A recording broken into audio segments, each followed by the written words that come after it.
Welcome back to another episode of Call Me Other. Today I am joined by Eric Richards, anchor reporter for WFRV in Green Bay, Wisconsin. How are you? I am fantastic, and it's great to be here. Yes. This is exciting. Yes, I'm excited to have you. So, Eric, you and I have a great connection because we work together. Right. What is it like working with me? I was actually saying this the other day, and you will remember this because what you find with Faith is that she's very much like what you're seeing now, what you're hearing now, which is bubbly, happy, smiling, upbeat and all that stuff. And I'm just the complete opposite of that. So she's perfect for the morning show. I couldn't do it. I substituted a week one time for Calvin, and I was just like, I can't. Like he was also somebody who was just so upbeat and so happy. I can't do it. Perfume is not for you? No, not even a little bit. So, but Faith is fantastic, and you really have lit up the newsroom. Oh, sweet. I like that. Figuratively, and in reality. Whenever you bring sweets, I'm like, I don't need sweets. Right. And they're asking if she wants coffee. I would imagine that would be absolutely crazy. I don't know why people do that either. Yeah, I don't drink coffee. I'm not really a coffee drinker unless it's like, a really, really late night and a really early morning. But you've been absolutely a delight, and you've only been here since what, January? Yeah. So yeah, in that short amount of time, it feels like I've known you my entire life. I like it. So yeah, our desks are across from each other in the newsroom, so that makes it a lot easier too. To hear me too. Yeah, to hear her, yes, and that laugh right there. Yes. Yeah. But Eric, so there was a journey before you got to Green Bay. Correct. So let's talk about when you first knew you wanted to get on television. Well, you know what? It started really when I was a kid. Every kid has their aspirations on what they want to do and all that stuff. Mine changed quite a bit, but when I got into third grade, I was like, you know what? This is really what I want to do. Third grade? Yeah, really? Third grade. And I would be one of those kids who was watching the 3-hour blocks of news in the afternoon, starting at like 4:00, and I would be watching the way the anchors would turn and how they would nod their head and all this stuff and the eloquence of reporting the news. And I took notes at a very early age. So I pretty much knew then that's what I wanted to do. I mean, I've had other careers and stuff like that to get to this point, but that ultimately was what I wanted to do. And realistically, I wanted to be able to share a story, to tell a story the appropriate way. And plus it helps, to see more of your people on the air, and back then in the 90s, which I don't know, when were you born, but 90s, okay. I was born in the 80s, but I grew up in the 90s, and back then, especially in Southern California, where I'm from, there was a lot more African-American representation on the air there. Okay. Things have kind of shifted just a little bit as far as on-air talent there. But I saw a lot of people that looked like me, and I was like, you know what, I'll just slide in there and do that. So it was really a no question, no brainer on the career. Kind of. Yeah. And I think that's great. For me, I grew up watching the Oprah show. Oprah's probably the biggest media mogul for, I feel like, any kid that grew up 80s, 90s, 2000s. She influenced the whole generation. Yeah. That's why it's interesting seeing these kids now say about her. But anyway, they really have no idea. I don't understand how you could ever disrespect Oprah or Tyler Perry, but they do all the time. Whatever. Right. And then also seeing Andre Leon Talley, and he's an editor for Vogue. Well, he was the editor of Vogue, and just hearing his story, also being a man of color, taking on one of the, I don't even want to say, I don't want to call it a white industry, but it was just not a lot of people like him. Right. And then also who he was within his sexuality. He didn't really talk about it often, but just being the type of man he was and being raised by his grandmother. So people like that really influenced me into getting a career into television and just being like, wow, I could really put my voice somewhere and also tell stories. Yeah. I think people I tell my mom this all the time. Some Oprah's greatest shows wasn't even the celebrities. Like you have the Tom Cruise moment, right? And the Smiths whenever she had Jaden Willow and they were like 4. Yeah. Those cute. But think about I don't know if you remember, but there was a show where it was talking about domestic violence, and one where she got like her face shot off, and the man killed her mother, and I think they're her child as well. Yeah. Those are the stories that spoke to me. Yeah. And I think that's what really led me down a path for TV. And it's interesting you brought it up, just seeing more of us on television. How important was that for you as you started to get into the industry? Well, I'll tell you this. Going back to Oprah for just one second. You know this already, that Oprah started in news, she sure right? Did. You know, she was on the air in Baltimore. She started, I think, in Nashville, you know, and moved to Baltimore. And then she, you know, was kind of, I was watching this the other day, in fact, and it's good that you bring this up, but she was failing essentially. Yes. Yes, there. And so she was offered an AM talk show as like a saving grace. And that catapulted her into her own show. Yeah. You know, and she was like, and it's funny because I've seen like old tapes of hers when she was reporting and anchoring and stuff like that. And she really did try to emulate Barbara Walters. And, you know, there could only be one, and that wasn't her, you know.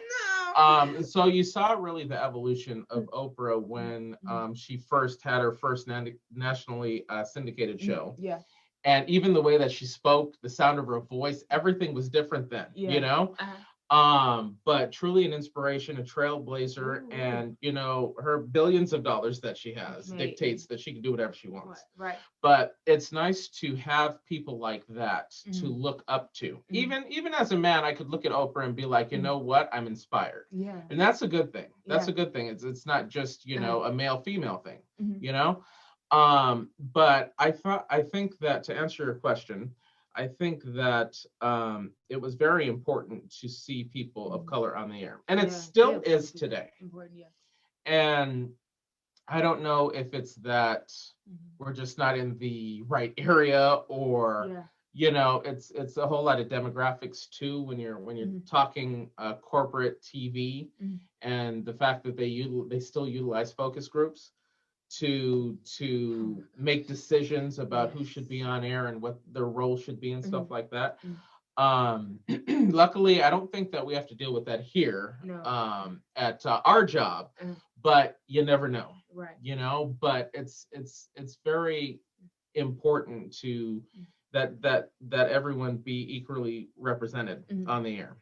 I mean, in LA, things have shifted.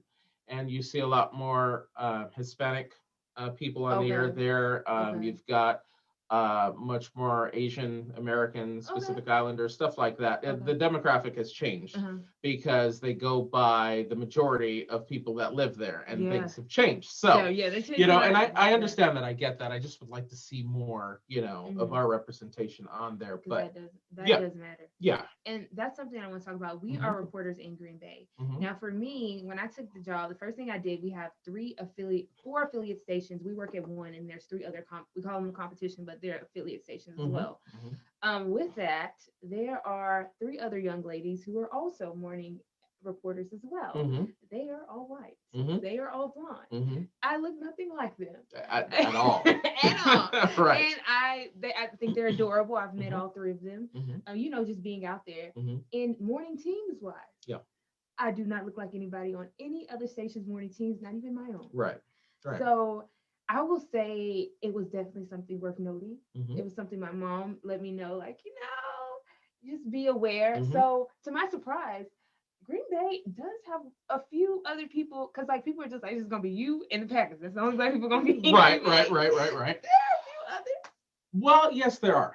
You know, and I tell you that I've been here for just over a year. Okay. I don't know if we mentioned that while the camera was rolling, or we were rolling, but I've been here for just over a year. I celebrated my 1-year anniversary in March. And I can tell you that moving here from Southern California, I had a false sense of what Green Bay was. I thought Green Bay was a metropolis. I thought it had at least a couple skyscrapers. I thought that I was going to deal with things like traffic. I thought that I was just going to come into downtown Green Bay and it be like downtown Los Angeles. Not the case, not even a little bit. No. And when I crossed over the line, because I drove here from California, when I crossed that state line and I looked around, I said, wait a minute, where am I? I'm definitely not in California anymore. And when I got here, there was a reporter, her name is Robin, who was with our station. She was exiting as I was coming in. Okay. And aside from her, like, I did not see anybody of color on the air here. And I didn't see it for quite a while. Turns out there is a guy, I forget his name, I'm sorry, but he's on 26. Okay, he's their sports reporter? He's their sports reporter. Okay. I have never seen him in person. And in all honesty, I don't watch 26 for news, but but they're great. They're great. But for the longest time, I was just like, wow, like, I don't see any, like, I feel like I'm the only one here. Yeah. Robin left and it was just me, it felt like. And I was like, okay, yes, Rhonda Fox is on the air with us too. Yeah, okay. But as far as being a black man on the air here, I didn't see, that's any. Very and rare. So yes, I was looking around like, I'm the only one. Right. That could be a good thing, and that could be a bad thing too. Yeah. A good thing because you probably get noticed more. A bad thing because you're the only one. Yeah. And you see things a certain way. Right. And so people ask me, why Green Bay? Why did you stop here? We have colleagues that ask me that sometimes on a daily basis. Right. But I have a goal. I have an ultimate goal, which is to get to the New York market, where I hope to finish out my career there. Be an anchor, network, local, whatever. I was born in New York, so that's where I want to go. That's where a majority of my family is. So this stop here to me was to acclimate me to things like extreme cold weather, because we don't have that in SoCal. No. We don't have snow in SoCal, really, and I thought that this would be beneficial, and it has been, in getting more skills and getting craftier and more creative here. So that's what really brought me here. I know you've come from Texas. Yeah. But I worked in Mississippi before I got here. Okay. So Mississippi is a lot smaller, and that's what a lot of people don't realize when it comes to markets. That television markets extend. There's over 200 television markets, and America is comprised of small communities. There's only one New York. There's only one LA, and when we talk about New York, there is more than New York City, New York. So we're not talking about Los Angeles and New York City, Miami, Atlanta, Houston. Those are Chicago. That there's only like 10 really big, I'm talking about massive cities in America. The rest of it's a lot of smaller communities. Now you go to some regions like Mississippi, rural, very rural regions. So you do have that. I don't think Wisconsin is as acclimated with that as it is like in Mississippi. Right. But that's a number one thing. I'm just like, I just wish I could carry around a DMA sheet. That's like demographics for people who don't know. To show you, okay, this is market 200. We're actually moving on up because we're in an upper mid-sized market at that. Right. That gets national attention. 60 something, I think, on the market scale. I think it was last time I checked, I think we were 67. Yeah. Which is not bad. No, it's not bad. Still, there are limited resources, however. Yes. And if you're wanting to get into this business, and I try to give as many people advice as I can. What is that advice? I was going to get to that. You're trying to get into this business. I was resistant in moving for a long time. I did not want to move. I was like, I was just like, I'm set. I want to stay here, which was LA. I want to stay here. I want to do this, and this is it, and that's it. Like, why should I have to move? I'm already here. But doesn't work like that for everybody. For some people, they are lucky to remain at least in their home state, and fluctuate and move around there. But you have to be willing to sacrifice. You have to be willing to put yourself out there. And when I made the decision to accept the position here, that took me stepping out of my comfort zone, going to a place I'd never been before. All I knew about Green Bay was the Packers and cheese, and that was it. And I've gained a whole lot of education out here too, as far as farming. We have daily farm reports and a whole segment on Sunday mornings that I anchor. it's being willing to challenge yourself and step out of your comfort zone. You have to do that, but don't compromise yourself. Yeah, don't. And know your worth. You do that too. Because you can go somewhere and you can take a huge pay cut, but do what you love to do. Right. Or you could be making big bucks and then you have the carpet, pulled from under you. So you have to be willing to know your worth and accept the challenge. And whatever opportunity is given you, you make sure you take a good hard look at it before you either turn it down or you accept it. Right. There also are going to be people out there who are going to give you some bad advice. Ooh.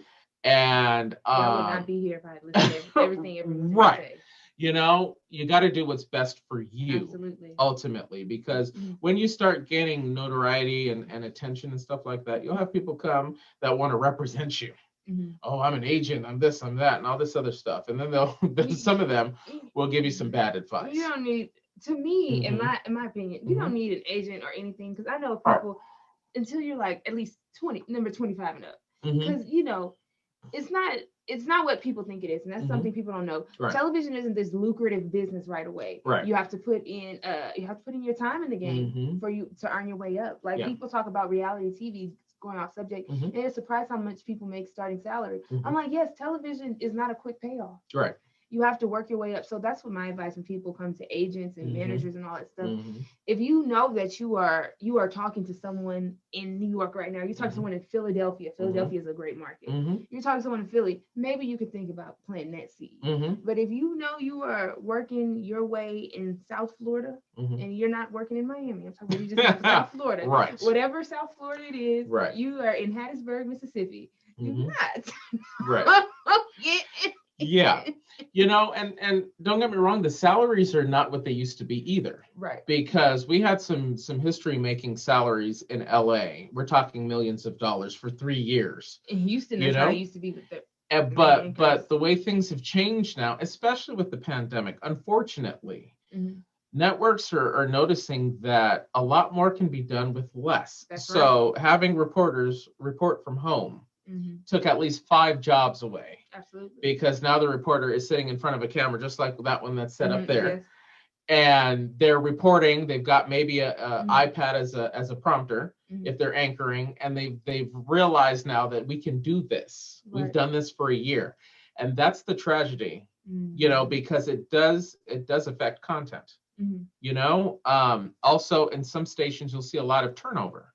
And that's for a number of different reasons that you would have to find out for yourself, And that's the scary part. Yeah, but it's like we're in 2021, you're not getting that $1 million contract anymore, I should say. You're not getting Robin that. Roberts. Yeah, but Robin is network. You know what I mean? Right. It's different for network because it's all really about the ratings for network. And if you have that formula, GMA has a formula that works for them. If you're like us, watch TV, you pick on that formula right away. Oh yeah, CBS has their own formula too. I mean, yeah, they're last every once in a while, but they have their own formula. Everybody has their own formula that works, and that's why you see at some stations there are the same faces for decades and decades. Yeah. Which is a good thing and a bad thing, because it's a good thing because it familiarizes the viewer. Like they'll tune in to watch you. Yeah. You know what I mean? But the minute you're gone, they're going to change the station and go somewhere else, And they're also going to wonder, okay, why are there so many new faces there and all that other stuff? What's going on? People don't understand that. It's a lot of mechanics behind the scenes that lead things to be the way that they are on camera. Yeah. But it's about knowing that formula and getting it right. I think that works. So, I encourage everybody to get into this business for the right reasons. Though. Okay. You shouldn't be getting into this business to be famous. It's not about fame. It's not about you at all. It's not about you. It's about the story. I once had a boss who had taken over a station that I was at. Yes. This boss had sat me down in my co-anchor and had told us that he wanted the show to be about us. He wanted the news entity to be about us. Really? And I'm sitting there. This guy had no experience whatsoever in news. Oh, He owned another business, and then he purchased the station. I'm not going to give them any publicity and say what that was, but he had purchased them and sat us down and was like, "This is about you guys. This is about you guys being the face of the station." And I knew automatically that that was not going to be a good thing. Right. My co-anchor, however, took that literally, and just the whole demeanor changed. And you can't make news about you. It's about the story. It basically is just about the story, in all honesty. And it should be that way. Yeah. We're just the people telling the story.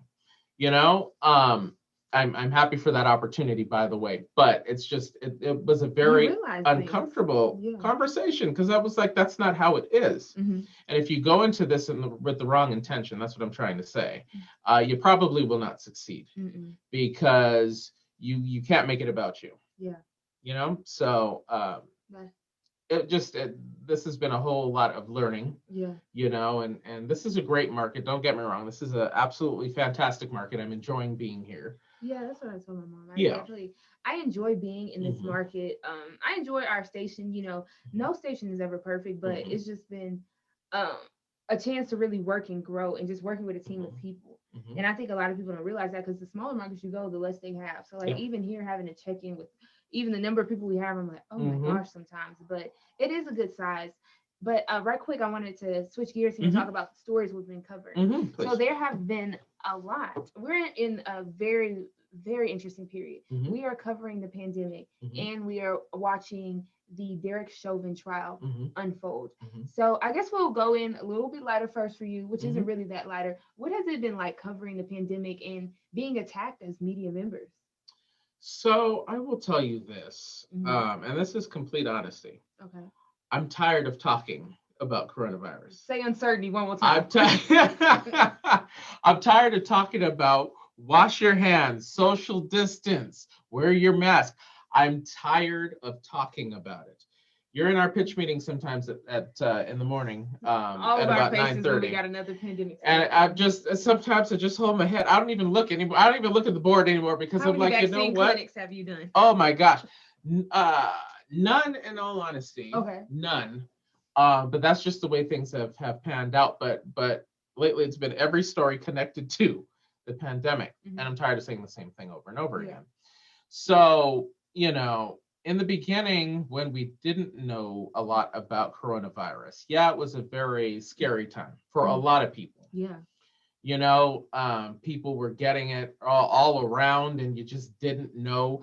I'll share a story here really quick, talking about how when I interviewed somebody more recently about their child having the symptoms, they tested negative at first, and then I came back to work the next day, and the mother had called me and said, you know what, my child actually tested positive, so I'm letting you know. And I was like, okay. And I went to my boss, and I had to go get tested. And the whole newsroom was like, get out.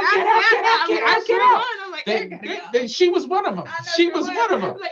You guys were ready to carry me out and throw me out, like a Flintstones episode. I'm just like, dang, I don't have it. I felt fine. I tested negative, but I still had to quarantine for the 10 days.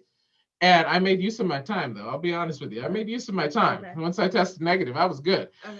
But it's like it's a lot of uncertainty with the virus, and to this day, I feel like I'm not completely educated on this virus as far as how it's spread, how to and stuff like that, what to believe and what not to believe. We're just there to report what we know, what information that we have, and that's sad because I still can't find an interview or someone to break down from A to Z and then back to A again as far as this virus. They don't know.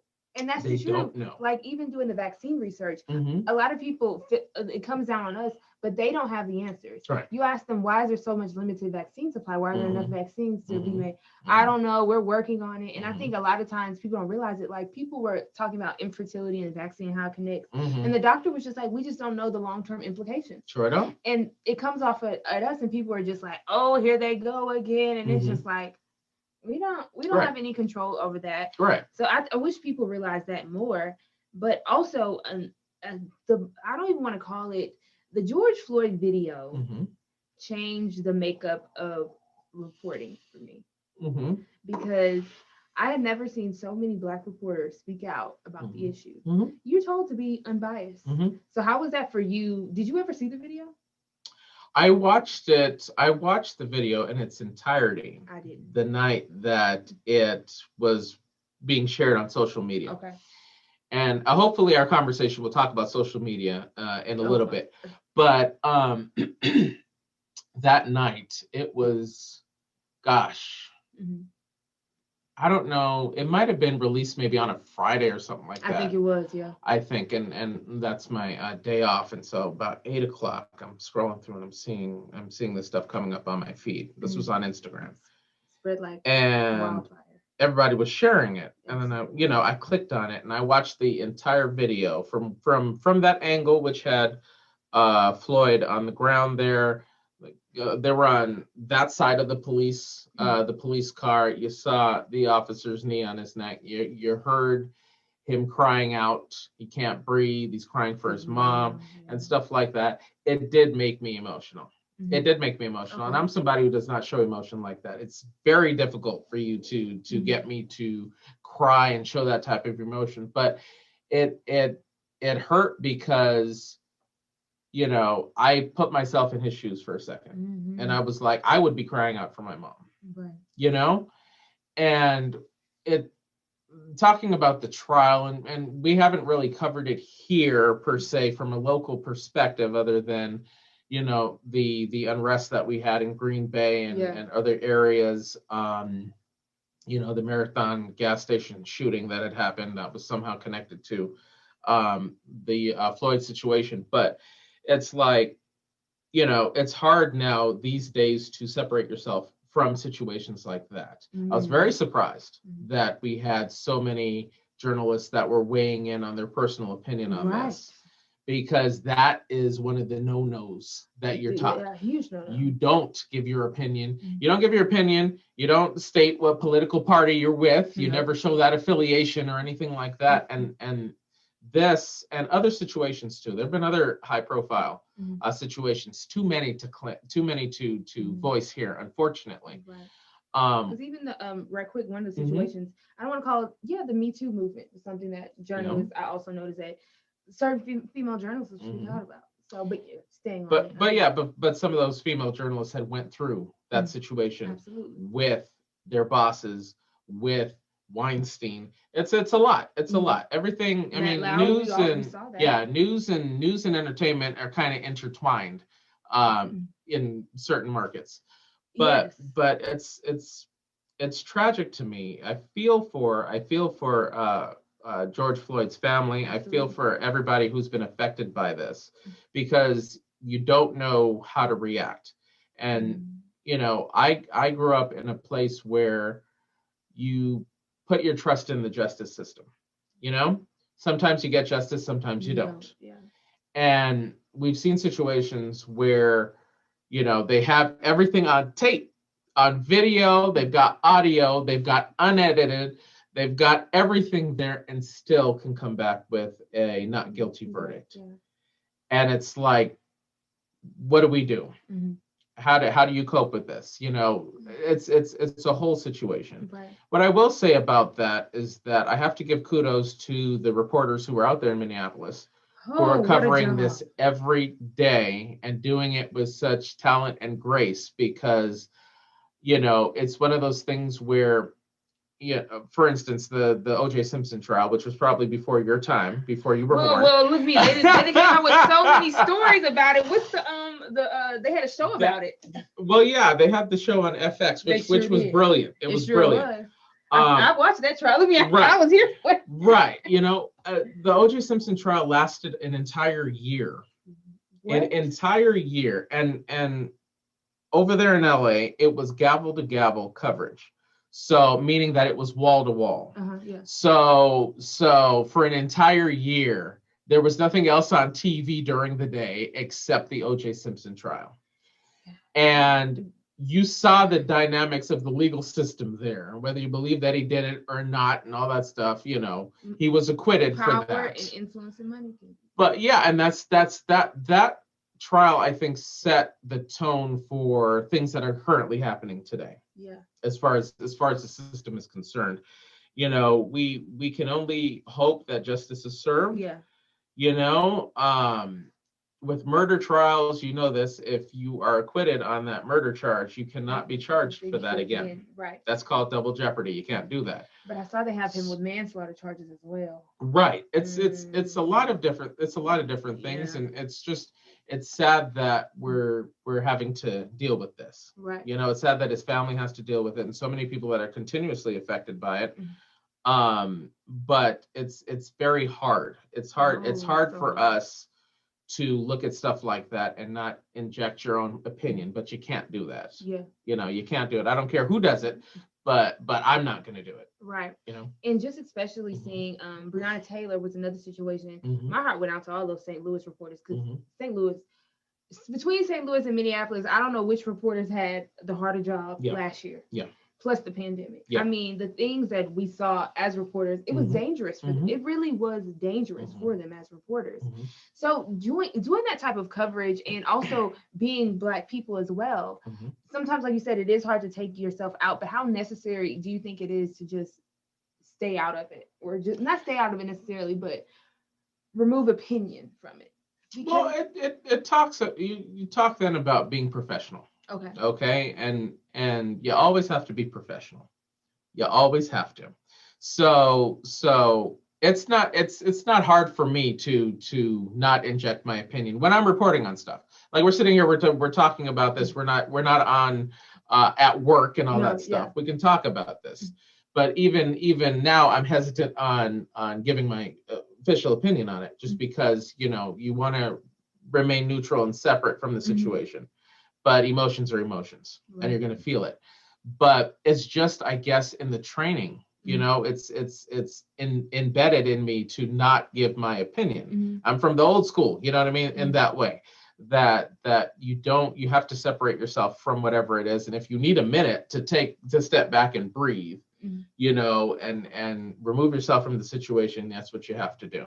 We have cable shows now that all the show is opinion.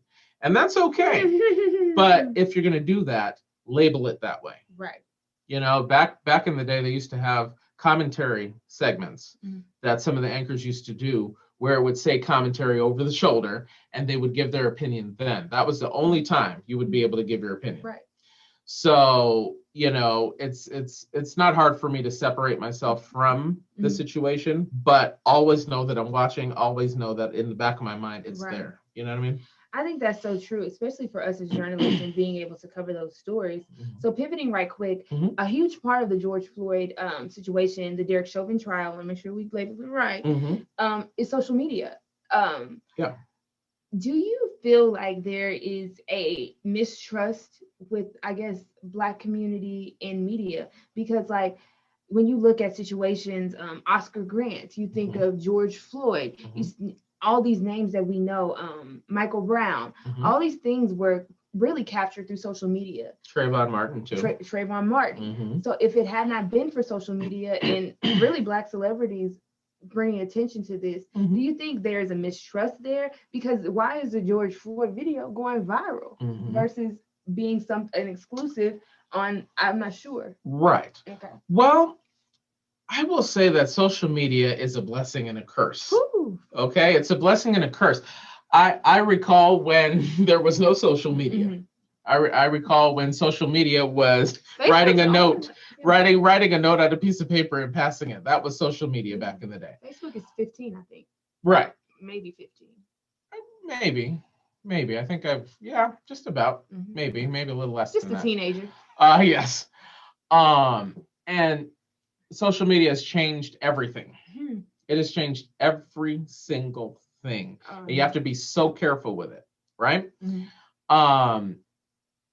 As I said, it's a blessing and a curse. It's one of those things where it's an easy access point.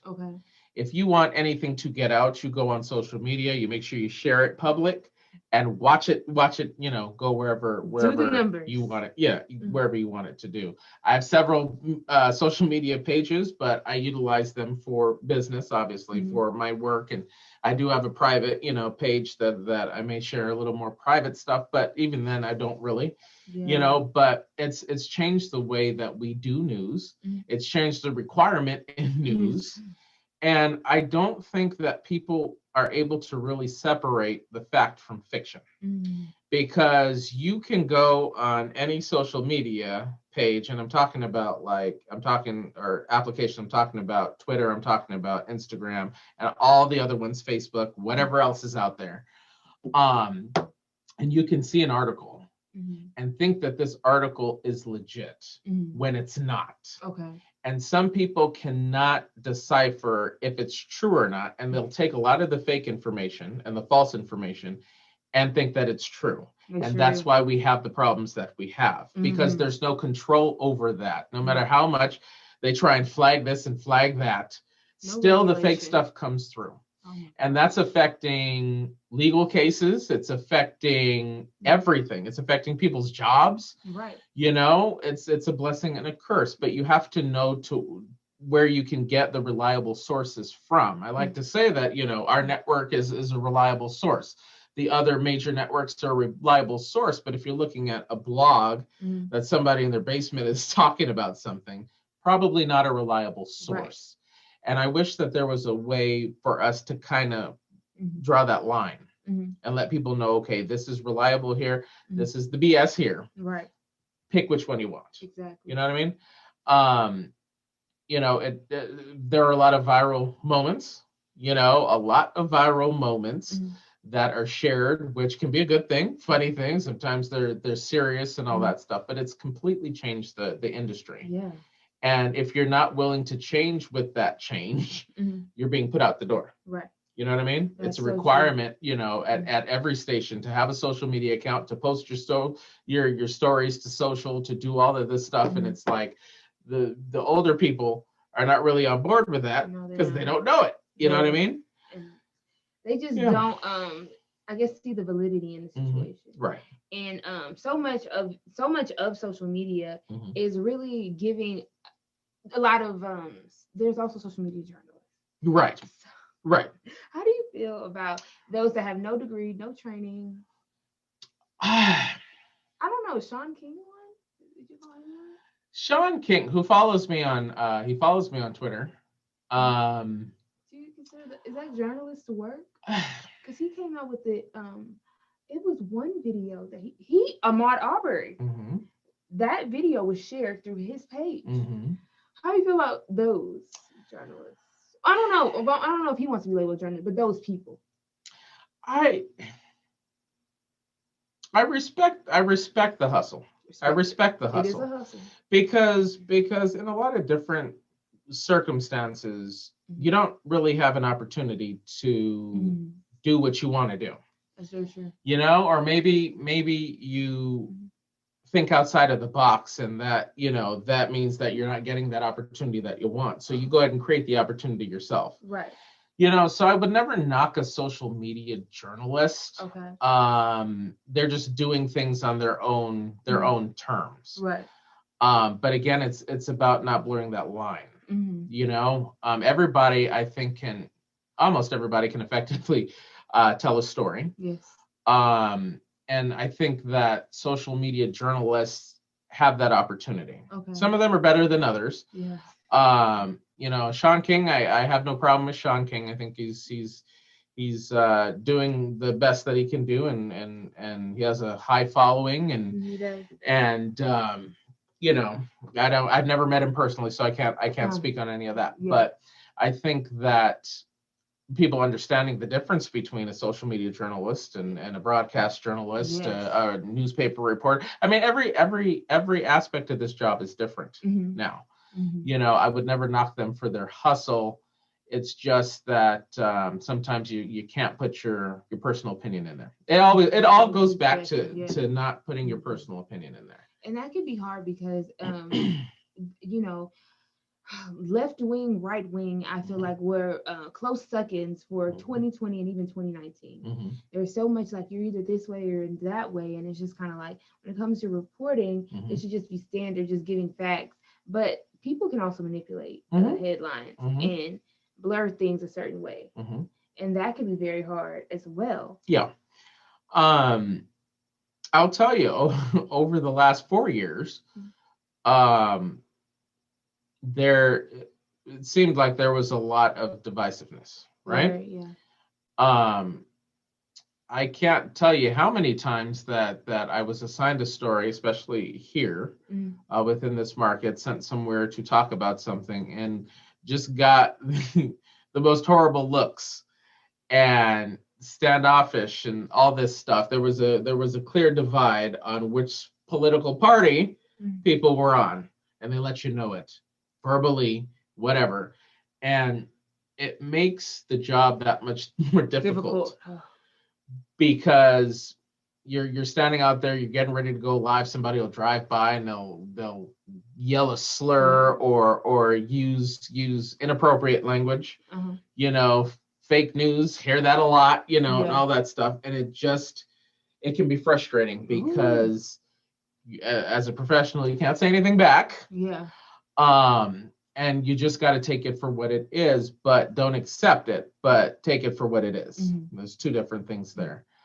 Um, I can't say politically that will change in the next 4 years. I think that the damage is done as far as what people think about the media and labeling us fake news and all that stuff, and associating a network with a local affiliate. You can figure out which one I'm talking about there, which in a lot of ways are two separate entities, People don't but they understand don't that. understand that because they see the three letters and they're like, oh, all of that is fake news. All of that is what it is, and it's not. Um, our job is challenging. It's very Our challenging. job is It's very challenging, challenging right now. but I think we're handling things and we're doing things to the best of our ability. Yeah.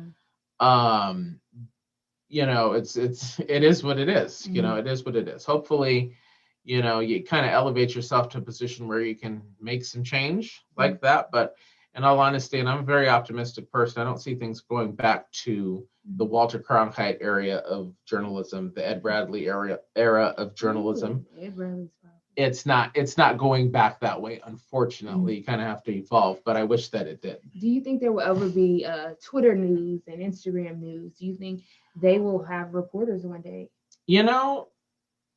Netflix news. I'm very much a proponent of having stuff like that. Okay. I wanted that. I wanted to create that, in all honesty. I wanted there to be a Facebook news. I wanted there to be a Twitter news, Instagram news. And this is for those social media journalists to be able to have an area that they can do what they want to do, what they love to do, and just for whatever reason they're not in our form of journalism. Right.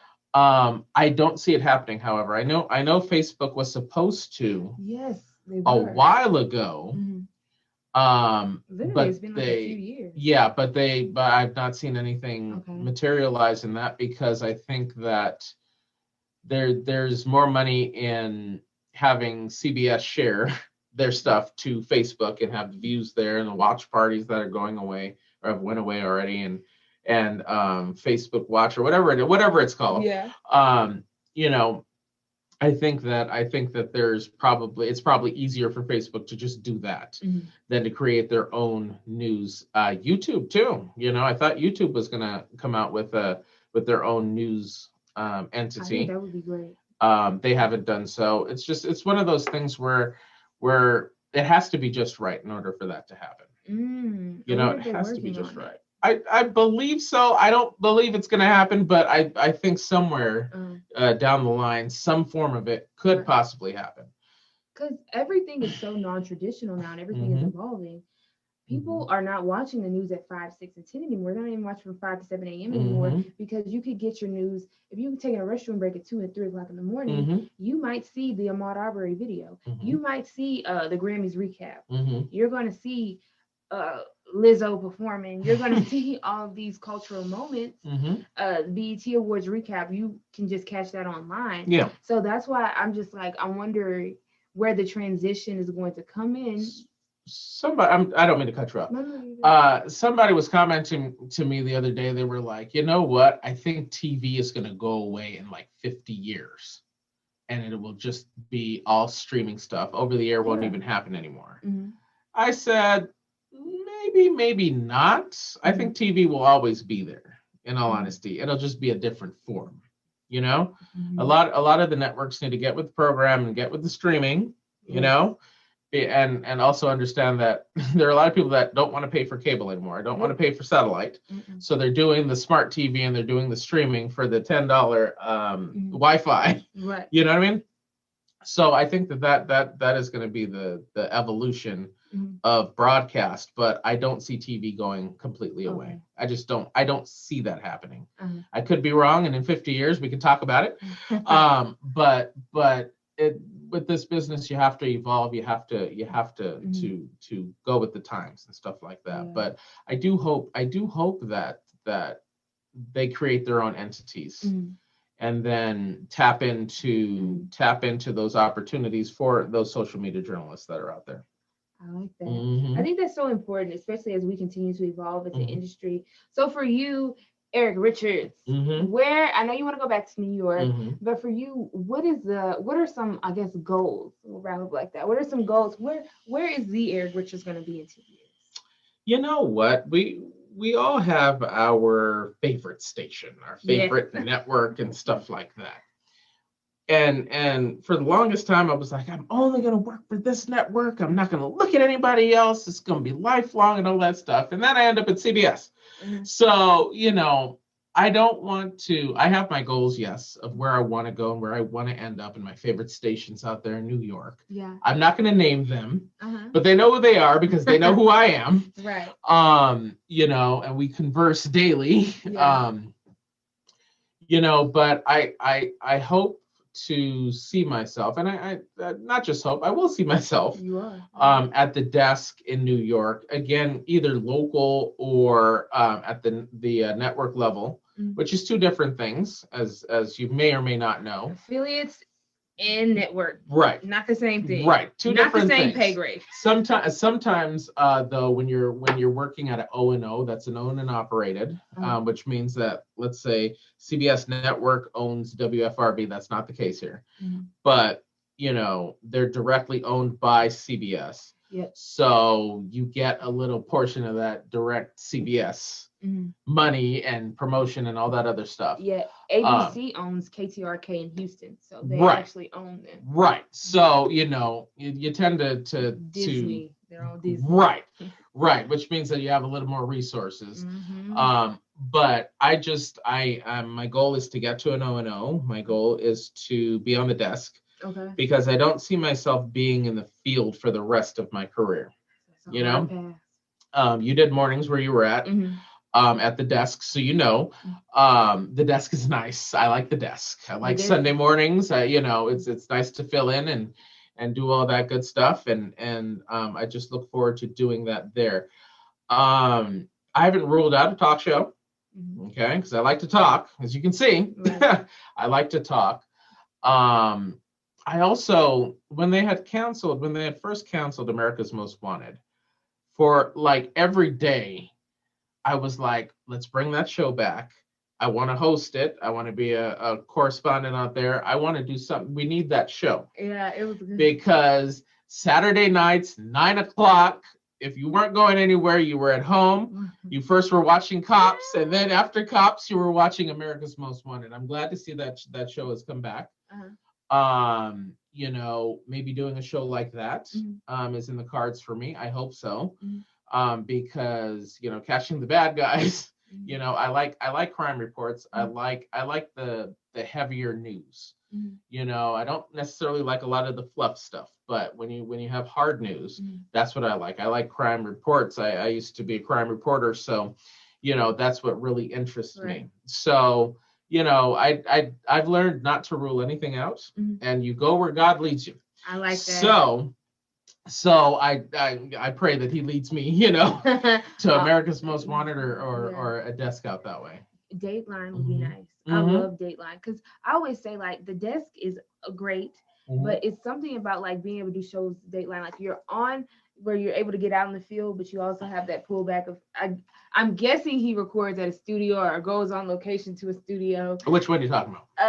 Dateline is with I don't Lester Holt hosts yes. hosts that. Dateline, yeah. Yeah. I think very rare that he actually goes out and does stories, but he's the host. Mm-hmm. Forgive me, I haven't watched that show in a while. Love it. But there are opportunities where you can host and also actually go out into the field and stuff like that, just depending on the story, which is great. Yeah. And never limit yourself. Never limit yourself. Right. So I think the future is bright. Yes. However long I will be here in Green Bay, I am enjoying my time. Yes. I like doing Local 5 Sunday morning, which is on every Sunday at 6 a.m. Got to throw that in there. On Channel 5. And I also like being out in the community and exploring too. There's so much to learn here. There's so many beautiful places to go. I like going to Sturgeon Bay a lot. A lot of you have seen me out there. Almost every weekend I'm out there. It's this place has a lot to offer. It does. And you got to take advantage of that. So don't be cooped up in the house.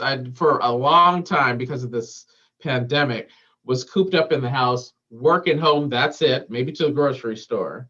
And I was like, I can't take it anymore. I got to go somewhere. Gotta do something. And I'm glad that things are opening up now and things are starting to somewhat get back to normal. But you take every opportunity and instance and you turn even if it's a negative, you turn it into a positive, and I think you'll be okay. Yes. Well, thank you so much for joining us today. Remember to subscribe to the podcast at Call Me Other.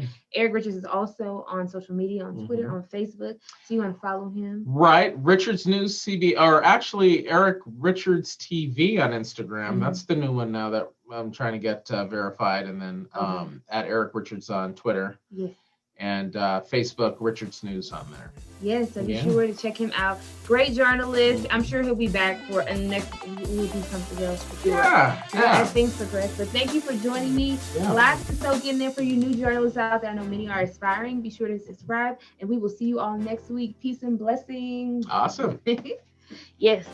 Thank you, Eric. So good. I know it was easy. So good. Easy peasy.